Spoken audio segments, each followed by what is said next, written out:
ज्ञान के सागर, असीम अनुकंपा दिवाकर, घाघर में भरकर सागर, नमन तुम्हें शीश नवाकर, नमन तुम्हें शीश नवाकर। निष्कंप दीप शिखा प्रभु महावीर को नमन, महावीर के प्रतिनिधि ज्योति पुंज परम पूज्य गुरुदेव के चरणों में वंदन। आप सभी साधर्मिकों को सादर जय जिनेन्द्र। मैं चंदा कोठारी इस 25 गुल की कार्यशाला में आप सभी का हार्दिक स्वागत करती हूँ और आभार करती हूँ मुंबई की आंचलिक संयोजिका सुमन जी चपलोत और उनकी टीम का, जिन्होंने यह 25 गुल की कार्यशाला का सुंदर आयोजन कर हमें कर्म निर्जरा का अवसर प्रदान किया। मेरा विषय है 9वां गोल उपयोग 12। पिछले 8 सेशंस में हमने 8 गोलों को डिटेल में जाना। जीव के बारे में बहुत कुछ जाना, उसकी गति, जाति, काय एक्सेट्रा। अब मेरा आपसे क्वेश्चन है कि जीव आखिर है क्या? हमें कैसे पता चले कि कौन जीव है और कौन अजीव है? क्या आपको पता है कि सऊदी अरब ने एक रोबोट बनाया है जिसको नाम दिया है सोफिया। वह बिल्कुल हमारी ही तरह दिखता है, हमारी ही तरह काम भी करता है और उसमें हमारी ही तरह सेंसेशंस भी है। तो क्या हम उसको जीव मान लें? नहीं, वह अजीव है। तो जीव और अजीव की भेद रेखा आखिर है क्या? जीव में ऐसा क्या गुण है जो अजीव में ना मिले? जीव का ऐसा क्या लक्षण है जो सिर्फ और सिर्फ जीव में हो? वह लक्षण है उपयोग। उपयोग का व्यवहार की भाषा में क्या अर्थ है कि जैसे यह एक पेन है, इसको काम में लिया, वह उपयोग हो गया। लेकिन जैन धर्म में उपयोग का मीनिंग कुछ अलग है। आगमों में कहा है जीव उग लक्षण, अर्थात जीव का लक्षण है उपयोग। जैन सिद्धांत दीपिका में आचार्य श्री तुलसी ने लिखा है चेतना व्यापार है उपयोग, अर्थात ज्ञान दर्शन रूप चेतना का जो व्यापार है वह उपयोग है। उपयोग जीव का ऐसा लक्षण है कि वह प्राणी मात्र में मिलता है। इस पूरे लोक में कोई भी जीव ऐसा नहीं है जिसमें ज्ञान दर्शन रूप चेतना ना हो, उपयोग ना हो। यहाँ तक कि जो सूक्ष्म निगोद के जीव हैं, अव्यवहार राशि के जीव हैं, उनमें भी अक्षर के अनंतवें भाग जितना ज्ञान हमेशा रहता है। अगर इतना भी ना हो तो जीव अजीव बन जाए, चेतन जड़ बन जाए। जैसे बारिश के समय में बादल सूर्य को ढक देते हैं, लेकिन फिर भी हमें क्लियरली समझ आता है कि अभी दिन है, रात नहीं है। इस तरह हमने उपयोग की परिभाषा को जाना। अब हम जानते हैं उपयोग के प्रकार। उपयोग के 12 प्रकार हैं। 5 ज्ञान, मति ज्ञान, श्रुति ज्ञान, अवधि ज्ञान, मनः पर्योग ज्ञान और केवल ज्ञान। 3 अज्ञान, मति अज्ञान, श्रुत अज्ञान और विभंग अज्ञान। 4 दर्शन, चक्षु दर्शन, अचक्षु दर्शन, अवधि दर्शन और केवल दर्शन। अगर हम शॉर्ट में कहें तो उपयोग के सिर्फ 2 प्रकार हैं, साकार उपयोग और अनाकार उपयोग। साकार उपयोग में 5 ज्ञान और 3 अज्ञान आते हैं। अनाकार उपयोग में 4 दर्शन आते हैं। साकार उपयोग का अर्थ है कि यह विशेष होता है, भिन्नाकार प्रतीति वाला होता है, उसमें भिन्न भिन्न आकृतियां उभरती है। अनाकार उपयोग सामान्य होता है, एकाकार प्रतीति वाला होता है, उसमें कोई आकृति नहीं होती, इसलिए उसे निराकार उपयोग भी कहा है। जैसे यह एक पिक्चर है, इसको हमने देखा, यह हो गया हमारा अनाकार उपयोग, दर्शन की हाँ हमने इसको देखा। अब हम इसको ध्यान से देखते हैं कि इसके अंदर कितनी लीव्स बनी है, इसका शेप बराबर है या नहीं, इसमें कलर कौन सा यूज किया है, आम का स्वाद कैसा होता है, आम का कलर कैसा होता है, आम कितने प्रकार का होता है। इस तरह से डीप नॉलेज लेना साकार उपयोग कहलाता है। जैसा कि हमने पहले जाना, साकार उपयोग में 5 ज्ञान आते हैं। तो पहले हम 5 ज्ञान को समझते हैं। सबसे पहले मति ज्ञान। 5 इंद्रियां और मन, इनकी सहायता से जो ज्ञान होता है वह मति ज्ञान है। जैसे यह एक पिक्चर है, यह आदमी खड़ा है, यह कुछ सूंघ रहा है, कुछ देख रहा है, कुछ सुन रहा है। इसी तरह स्पर्शेंद्रिय, रसनेंद्रिय, घ्राणेंद्रिय, चक्षुएंद्रिय और श्रोतेंद्रिय, इन 5 इंद्रियों और मन की सहायता से जो ज्ञान होता है उसे मति ज्ञान कहते हैं। मति ज्ञान के 4 भेद हैं। फर्स्ट अवग्रह, उसके और 2 सबटाइटल्स हैं, व्यंजनावग्रह, अर्थावग्रह। 5 इंद्रियों और मन से जो अव्यक्त बोध होता है वह व्यंजनावग्रह है, और अर्थावग्रह में व्यंजनावग्रह की अपेक्षा कुछ विशेष होता है। जैसे यह एक पिक्चर है, इसको देख के हमें कुछ भी समझ नहीं आ रहा है, पूरा ब्लर पिक्चर है, इसके समान होता है व्यंजनावग्रह। फिर ये एक नेक्स्ट पिक्चर है, ये व्यंजनावग्रह की अपेक्षा कुछ क्लियर है, यहाँ पे हमें थोड़ा कुछ समझ में आने लगा है, इसके समान होता है अर्थावग्रह। मति ज्ञान का दूसरा भेद है ईहा। अवग्रह में हमने जो जाना उसको विशेष आलोचनात्मक स्थिति तक ले जाना ईहा है। मीन्स यहाँ पे हमें कंफ्यूजन होता है, हमारे माइंड में 2 पिक्चर्स होते हैं, ऑप्शंस होते हैं 2। जैसे यह एक पिक्चर है, इसको देखकर हमें क्या लग रहा है कि ये किसका पिक्चर है, टमाटर का है या एप्पल का है, इस तरह का कंफ्यूजन होता है, वह ईहा के समान है। मति ज्ञान का तीसरा भेद है अवाय। ईहा में हमने जो जाना उसको एक निर्णयात्मक स्थिति तक ले जाना अवाय है, यानी ईहा में हमें कंफ्यूजन था, अवाय में वह क्लियर हो जाता है। जैसे यह एक पिक्चर है, इसको देख के हम क्लियरली समझ पा रहे हैं कि यह एक टमाटर का पिक्चर बना हुआ है, इसके समान होता है अवाय। मति ज्ञान का चौथा भेद है धारणा। अवाय में हमने जो जाना उसको फ्यूचर के लिए माइंड में सेट कर लेना, जब भी यह पिक्चर आए हम देखकर समझ जाए कि यह टमाटर का पिक्चर है, उसके समान होता है धारणा। मति ज्ञान के और भी 4 भेद मिलते हैं, 4 प्रकार की बुद्धि। फर्स्ट है उत्पत्ति की बुद्धि, जिसके बारे में कभी जाना नहीं, कभी सुना नहीं, उसको भी तत्काल ग्रहण कर लेना। जैसे हम व्यवहार में देखते हैं ना कि कोई कोई हाजिर जवाबी होते हैं, उनको किसी चीज का कुछ नॉलेज ना भी हो फिर भी हम कुछ कहें वो क्विक रिप्लाई दे देते हैं, उनके समान होता है उत्पत्ति की बुद्धि। नेक्स्ट है विनयी की बुद्धि। गुरुजनों का विनय करने से, उनके पास विनय से बैठकर पढ़ने से जो बुद्धि का विकास होता है वह विनयी की बुद्धि है। तीसरा है कार्मी की बुद्धि। काम करते करते, प्रैक्टिस करते करते जो नॉलेज होता है वह कार्मी की बुद्धि है। नेक्स्ट है परिणामी की बुद्धि। बढ़ती उम्र के साथ एक्सपीरियंस से जो नॉलेज होता है वह है परिणामी की बुद्धि। जाति स्मृति ज्ञान है, वह भी मति ज्ञान का ही एक प्रकार है। ज्ञान का दूसरा भेद है श्रुत ज्ञान। शब्द, संकेत आदि के सहारे जो ज्ञान होता है वह श्रुत ज्ञान है। जैसे यह एक पिक्चर है, एक संत कुछ पढ़ रहे हैं, तो पढ़ने से, प्रवचन आदि सुनने से जो ज्ञान होता है वह श्रुत ज्ञान है। मति ज्ञान और श्रुत ज्ञान दोनों एक साथ रहते हैं, दूध और पानी की तरह घुले मिले रहते हैं।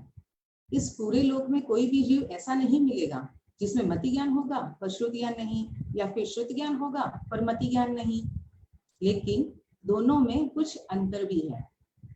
मति ज्ञान है वह मूक है, वह स्वयं के लिए ही यूजफुल है, लेकिन श्रुत ज्ञान स्वयं के लिए तो यूजफुल है ही, दूसरों के साथ दूसरों के लिए भी यूजफुल होता है। मति ज्ञान बोलकर बताया जा, श्रुत ज्ञान बोलकर बताया जा सकता है। मति ज्ञान इज लाइक रॉ मटेरियल, छाल के समान होता है, और श्रुत ज्ञान लाइक प्रोडक्ट, डोरी के समान होता है। इस तरह मति ज्ञान और श्रुत ज्ञान दोनों में कुछ समानताएं हैं और कुछ अंतर भी है। ज्ञान का तीसरा प्रकार है अवधि ज्ञान।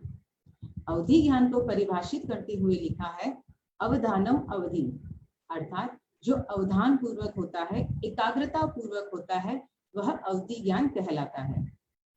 5 इंद्रियों और मन की सहायता के बिना डायरेक्ट आत्मा से जो रूपी पदार्थों का ज्ञान होता है वह अवधि ज्ञान है।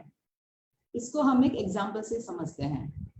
जैसे आप इमेजिन कीजिए, कभी इंग्लैंड में अभी इंडिया और इंग्लैंड का 2020 क्रिकेट मैच चल रहा है, हम सब उसको घर बैठे लाइव देख पा रहे हैं। कैसे देख रहे हैं? टेक्नोलॉजी के थ्रू। लेकिन जो अवधि ज्ञानी होता है वह उसे डायरेक्ट अपनी आत्मा से देख लेता है। अवधि ज्ञान का एक एग्जाम्पल हमारे धर्म संघ में भी मिलता है। आचार्य भिक्षु जिस दिन देवलोक हुए उस दिन उन्होंने सुबह सुबह संतों को फरमाया कि संतों जाओ, साधु और सतियां पधार रहे हैं, उनका वेलकम करो। तो यह आचार्य भिक्षु को कैसे पता चला? इससे हम यह अंदाजा लगा सकते हैं कि आचार्य भिक्षु को अंतिम समय में अवधि ज्ञान हुआ होगा। अवधि ज्ञान के दो भेद हैं, क्षायोपस्मिक और बहुप्रत्ययी। हमने पहले बोल में जाना गति चार, तो उन गति चार का यहाँ पे है कि क्षायोपस्मिक अवधि ज्ञान तिर्यंश और मनुष्य, इन दो को होता है। संगी तिर्यंश और संगी मनुष्य को क्षायोपस्मिक अवधि ज्ञान होता है, और नारकी और देवता, इन दो को बहुप्रत्ययिक अवधि ज्ञान होता है। यानी उनकी गति ही ऐसी है कि उन्हें बाय बर्थ, बाय डिफॉल्ट अवधि ज्ञान मिलता है। अगर मिथ्यात्वी है तो विभंग अज्ञान। अवधि ज्ञान के और भी भेद मिलते हैं कि जो जहां पर उत्पन्न हुआ वही काम करता है। कोई अवधि ज्ञान साथ में चलता है, कोई अवधि ज्ञान आने के बाद बढ़ता जाता है, कोई कम होता जाता है। इस तरह अवधि ज्ञान के भी और भेद मिलते हैं। नेक्स्ट है मनः प्रयोग ज्ञान। बिना इंद्रियों और मन की सहायता से डायरेक्ट आत्मा से जो रूपी पदार्थों का, मन के भावों का बोध होता है, मन के भावों का ज्ञान होता है, वह मनः प्रयोग ज्ञान है। जैसे यह एक पिक्चर है, यहाँ एक मुनि बैठे हुए हैं, देवता, मनुष्य, तिर्यंश, नारकी, जो ये चारों गति के जीव, संगी जीव जो सोच रहे हैं, उनके मन के भावों को ये मुनि ग्रहण कर रहे हैं। जैसे ब्लैक बोर्ड पर कुछ लिखा हुआ हो तो हम उसे आसानी से पढ़ सकते हैं, उसी तरह मनः प्रयोग यानी हमारे भावों को ब्लैक बोर्ड पर लिखे हुए सेंटेंस की तरह पढ़ लेते हैं। मनः प्रयोग ज्ञान का विषय सिर्फ और सिर्फ मन के भाव हैं। अवधि ज्ञानी भी मन को जानता है, मन के भावों को जानता है, और मनः प्रयोग ज्ञानी भी। फिर भी दोनों में कुछ अंतर होता है। अवधि ज्ञानी लाइक फिजिशियन, फिजिशियन बॉडी के हर पार्ट का चेकअप करता है, आंख, नाक, गला आदि, और एक फिजिशियन भी चेकअप करता है। लेकिन दोनों के चेकअप में कुछ अंतर होता है। फिजिशियन ऊपर ऊपर का ज्ञान करता है और स्पेशलिस्ट कुछ विशेष ज्ञान करता है। उसी तरह अवधि ज्ञानी जो होता है वह फिजिशियन की तरह है, और मनः प्रयोग ज्ञानी लाइक स्पेशलिस्ट। ज्ञान का पांचवा और अंतिम भेद है केवल ज्ञान। ज्ञानावर्णीय कर्म के संपूर्ण क्षय से डायरेक्ट आत्मा से रूपी और अरूपी सभी पदार्थों का जो बोध होता है वह केवल ज्ञान है। ये केवली भगवान बैठे हैं जैसे, और ये पूरे लोक को देख पा रहे हैं, नीचे नरक, बीच में मनुष्य और ऊपर देवलोक। केवल ज्ञानी संपूर्ण लोक, अलोक, रूपी, अरूपी सभी पदार्थों को डायरेक्ट आत्मा से जानते हैं, देखते हैं। स्टार्टिंग के चार ज्ञान है वो ज्ञानावर्णीय कर्म के क्षयोपशम से होते हैं, और पांचवा अंतिम ज्ञान जो है केवल ज्ञान, वह ज्ञानावर्णीय कर्म के संपूर्ण क्षय हो जाने से होते हैं। अब यहाँ पर दो वर्ड है, क्षय और क्षयोपशम। इनको हम एक एग्जाम्पल से समझते हैं। जैसे संध्या का समय है, कुछ भी क्लियर नहीं है, थोड़ा उजाला है, थोड़ा अंधेरा है, उसके समान होता है क्षयोपशम, जहां पर कर्म का थोड़ा उदय होता है और थोड़ा क्षय होता है। और फिर जैसे धूप निकल आई, सब कुछ क्लियर देख पा रहे हैं, उसके समान होता है क्षय। यहाँ पांच ज्ञान पूरे होते हैं। अब हम अज्ञान को समझते हैं। अज्ञान की परिभाषा देते हुए कहा है व्यवहार की भाषा में कुत्सित ज्ञानम अज्ञानम। आगमों में कहा है कुत्सित ज्ञानम अज्ञानम, अर्थात जो मिथ्यात्व का ज्ञान है वह अज्ञान है। और व्यवहार की भाषा में हम क्या कहते हैं, न ज्ञानम अज्ञानम, अर्थात ज्ञान का न होना अज्ञान है। जैसे यह एक डस्टबिन है, अब इसके अंदर यह चॉकलेट गई, क्या हम इसमें से चॉकलेट निकाल कर खाना पसंद करेंगे? नहीं। जो बाहर थी चॉकलेट और जो डस्टबिन के अंदर गई, क्या दोनों के स्वाद में कोई फर्क है? नहीं। फिर भी हम डस्टबिन से निकालकर चॉकलेट को खाना पसंद नहीं करेंगे। ऐसे ही जो सम्यक्त्वी का ज्ञान होता है वह ज्ञान कहलाता है, और जो मिथ्यात्वी का ज्ञान होता है वह अज्ञान कहलाता है। ज्ञान और अज्ञान दोनों ही ज्ञानावर्णी कर्म के क्षोभसम से होते हैं। दोनों में कोई अंतर नहीं है, लेकिन अंतर है पात्र का। किसको है वह ज्ञान? सम्यक्त्वी को है तो वह ज्ञान हो गया, और अगर मिथ्यात्वी को है तो वह अज्ञान हो गया। अज्ञान तीन है, मति अज्ञान, श्रुत अज्ञान और विभंग अज्ञान। इन तीनों की डेफिनेशन एग्जैक्ट वही है जो मति ज्ञान, श्रुत ज्ञान और अवधि ज्ञान की है। फर्क सिर्फ ज्ञान और अज्ञान का है, सम्यक्त्वी और मिथ्यात्वी का है। अब यहाँ एक क्वेश्चन हो सकता है कि अज्ञान तीन ही क्यों है? ज्ञान तो 5 है और अज्ञान 3, ऐसा क्यों? इसका समाधान देते हुए यह कहा गया है कि जो चौथा ज्ञान है मनः पर्योग ज्ञान और 5वां केवल ज्ञान, ये सिर्फ और सिर्फ सम्यक्त्वी जीवों को ही होते हैं, मिथ्यात्वी को नहीं होते। इसलिए ज्ञान 5 है और अज्ञान 3। अब हम दर्शन को समझते हैं। दर्शनावर्णीय कर्म के क्षयोक्षम या क्षय होने से पदार्थों का जो सामान्य बोध होता है वह दर्शन कहलाता है। दर्शन 4 है, चक्षु दर्शन, अचक्षु दर्शन, अवधि दर्शन और केवल दर्शन। फर्स्ट, चक्षु दर्शन। आंखों से जो पदार्थों का सामान्य बोध होता है वह चक्षु दर्शन है। दूसरा, अचक्षु दर्शन। आंख को छोड़कर बाकी की 4 इंद्रियां, स्पर्शेंद्रिय, रसनेंद्रिय, घ्राणेंद्रिय और श्रोतेंद्रिय, ये चारों इंद्रियों और मन, इन पांचों से जो पदार्थों का सामान्य बोध होता है वह अचक्षु दर्शन है। अब यहाँ एक क्वेश्चन हो सकता है कि इंद्रिय दर्शन क्यों नहीं कह दिया? चक्षु दर्शन और अचक्षु दर्शन अलग अलग क्यों रखा? इसका समाधान देते हुए कहा गया है कि इस लोक में आंखों का विशेष महत्व है। हम कहते हैं ना, कानों सुनी पे यकीन हो ना हो, आंखों देखी पे यकीन हो ही जाता है। इसलिए चक्षु दर्शन अलग है और अचक्षु दर्शन अलग है। दर्शन का तीसरा प्रकार है अवधि दर्शन। बिना इंद्रियों और बिना मन की सहायता से डायरेक्ट आत्मा से जो रूपी पदार्थों का सामान्य बोध होता है वह अवधि दर्शन है। अवधि ज्ञान में विशेष बोध होता है और अवधि दर्शन में सामान्य बोध होता है। दर्शन का चौथा और अंतिम प्रकार है केवल दर्शन। बिना इंद्रियों और बिना मन की सहायता डायरेक्ट आत्मा से रूपी और अरूपी सभी पदार्थों का जो सामान्य बोध होता है वह केवल दर्शन है। केवल ज्ञान में विशेष बोध होता है और केवल दर्शन में सामान्य बोध होता है। अब यहाँ एक जिज्ञासा और हो सकती है कि ज्ञान 5 है तो दर्शन 4 क्यों? इसका समाधान इस प्रकार है कि मनः पर्योग ज्ञान विशेष होता है। हमने पहले जाना कि मनः पर्योग ज्ञान एक स्पेशलिस्ट की तरह होता है, तो जो स्पेशलिस्ट होता है वह विशेष ही होता है, सामान्य नहीं होता। इसलिए मनः पर्योग दर्शन नहीं होता, मनः पर्योग ज्ञान ही होता है। अब हम जानते हैं किन किन जीवों में उपयोग के कितने कितने प्रकार मिलते हैं। हम शुरुआत करते हैं एकेंद्रिय से। एकेंद्रिय जीव जन्म से ही मिथ्यात्वी होते हैं, इसलिए उनमें 2 अज्ञान होते हैं, मति अज्ञान, श्रुत अज्ञान, और एक दर्शन होता है अचक्षु दर्शन। एकेंद्रिय जीवों में आंख नहीं होती, इसलिए सिर्फ अचक्षु दर्शन। 3 उपयोग होते हैं। नेक्स्ट है द्विंद्रिय और त्रिइंद्रिय।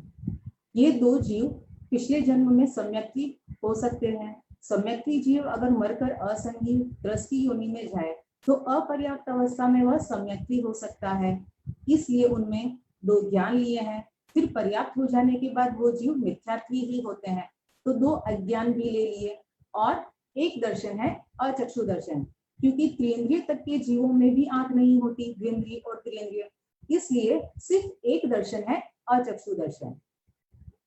फिर चतुरेंद्रिय और असंगी तिर्यंच पंचेंद्रिय। ये जीव भी अपर्याप्त अवस्था में मिथ्यात्वी हो सकते हैं, और पर्याप्त हो जाने के अपर्याप्त अवस्था में सम्यक्त्वी हो सकते हैं, और पर्याप्त हो जाने के बाद मिथ्यात्वी ही होंगे। तो 2 ज्ञान, 2 अज्ञान और दो दर्शन, चक्षु दर्शन और अचक्षु दर्शन। क्योंकि चतुरेंद्रिय और पंचेंद्रिय जीवों के पास आंख होती है, इसलिए उनमें चक्षु दर्शन भी लिया है और अचक्षु दर्शन भी। अब है संगी तिर्यंश पंचेंद्रिय। संगी तिर्यंश पंचेंद्रिय में 3 ज्ञान हो सकते हैं, मति ज्ञान, श्रुति ज्ञान, अवधि ज्ञान अगर सम्यक्ति है तो। अगर मिथ्यात्वी है तो 3 अज्ञान हो सकते हैं, मति अज्ञान, श्रुत अज्ञान, विभंग अज्ञान। और फिर 3 दर्शन, चक्षु दर्शन, अचक्षु दर्शन और केवल दर्शन। इस तरह संगी पंचेंद्रिय जीवों में 9 उपयोग हो सकते हैं। फिर आते हैं नारकी और देवता।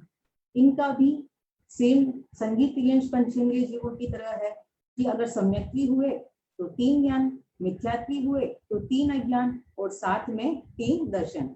इस तरह इनमें भी 9 उपयोग हो सकते हैं। नेक्स्ट है असंगी मनुष्य।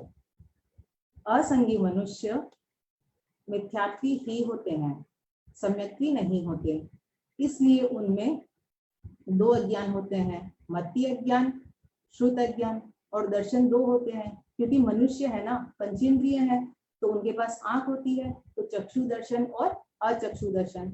इस तरह असंगी मनुष्यों में 4 उपयोग होते हैं। नेक्स्ट है संगी मनुष्य। संगी मनुष्य में 12 उपयोग हो सकते हैं। अब मेरा आपसे क्वेश्चन है कि आप में कितने उपयोग है, कमेंट बॉक्स में डालिए। 4। कौन कौन से? मति ज्ञान, श्रुति ज्ञान, चक्षु दर्शन और अचक्षु दर्शन। तो मति अज्ञान और श्रुत अज्ञान को क्यों नहीं लिया? वह इसलिए क्योंकि व्यवहार में हम सम्यक्ति हैं, इसलिए हमारे में अज्ञान नहीं है, सिर्फ ज्ञान है। अवधि ज्ञान है क्या किसी के पास? नहीं, तो सिर्फ 4 उपयोग हैं, 2 ज्ञान और 2 दर्शन। इस गोल को ज्ञानशाला में बच्चों को कैसे लर्न कराएं? सबसे पहले हम उपयोग का मीनिंग बताएं कि जैसे पेन को काम में लेना उपयोग है, वैसे ही ज्ञान और दर्शन को काम में लेना भी उपयोग हो गया। फिर ज्ञान, अज्ञान और दर्शन, इन 3 टॉपिक को बच्चों को समझाना है। ज्ञान और अज्ञान का डिफरेंस, ज्ञान और दर्शन का डिफरेंस। हम और भी नए एग्जांपल्स ले सकते हैं, जैसे ज्ञान और अज्ञान के लिए एक बिस्लरी की बोतल ले ली, एक कोल्ड ड्रिंक की बोतल ले ली ग्रीन कलर की, दोनों में पानी भर दिया। पानी का कलर तो दोनों का सेम है, लेकिन ग्रीन कलर की बोतल, क्योंकि वो बोतल ग्रीन कलर की है, इसलिए उसके भीतर का पानी ग्रीन लगता है हमको। तो इसी तरह ज्ञान और अज्ञान का डिफरेंस। फिर ज्ञान और दर्शन का डिफरेंस, कि जैसे हम कहीं जा रहे हैं, हमने बाहर से गार्डन देखा, उसके समान हो गया हमारा दर्शन। फिर हमने गार्डन में एंटर किया, हमने देखा कितने प्लांट्स है, कितने ट्रीज है, कौन कौन से फ्लावर्स खिले हुए हैं, इसके समान हो गया हमारा ज्ञान। उसके बाद बच्चों को उपयोग के 12 प्रकार एक एक लाइन में उनका मीनिंग बताकर लर्न कराना है। उनको ये बोल पक्का याद हो जाए, इसके लिए हम कुछ वर्कशीट का सहारा ले सकते हैं। जैसे ऑड मैन आउट कर दिया, यहाँ पर हमने मति ज्ञान कर दिया, चक्षु दर्शन, श्रुति ज्ञान और केवल ज्ञान। जो ऑड है उनको येलो कलर कर दीजिए, बाकी 3 को रेड कलर कर दीजिए। इस तरह से ज्ञान, अज्ञान और दर्शन, इनके अलग अलग पेयर्स बच्चों को इजीली लर्न हो सकते हैं। और एक और पिक्चर बना दिया कि जैसे एक बल्ब बना दिया जिसमें लाइट नहीं है, उसके अंदर लिख दिया अज्ञान। फिर एक बल्ब बनाया जिसके रोशनी है, उसमें लिख दिया ज्ञान। फिर एक आंख का पिक्चर बना दिया जिसमें लिख दिया दर्शन। अब उपयोग के 12 प्रकारों को हम रेंडमली लिख दें और बच्चों को जो ज्ञान है वहां पे आपको रोशनी वाला बल्ब बनाना है, जो अज्ञान है वहां आपको बिना रोशनी वाला बल्ब बनाना है, और जो दर्शन है वहां आपको आई का पिक्चर ड्रॉ करना है। इस तरह हम बच्चों को ज्ञानशाला में यह बोल अच्छे से इजीली लर्न करवा सकते हैं। इस पूरे बोल को समझाने में अगर मैंने कुछ भी आगम असम्मत कहा हो तो तस्सम इच्छामि दुक्कडम। ओम अरहम।